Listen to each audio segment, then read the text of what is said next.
You might think live wallpapers only work on the lock screen, but there's a way to get them moving on your home screen too.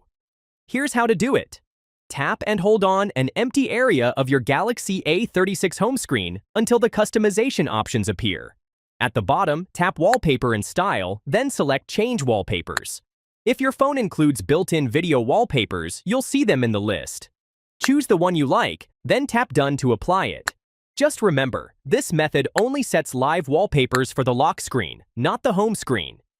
To get a live wallpaper on your home screen, you'll need a third-party app. For this tutorial, we're using Zedge, which you can download from the Play Store.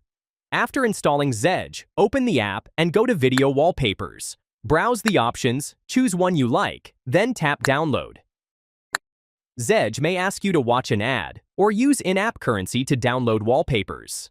Once it's downloaded, tap Set Video Wallpaper, then tap Set Wallpaper. You can choose to use it on the home screen, both the home screen and the lock screen. In this tutorial, let's use it for the home screen.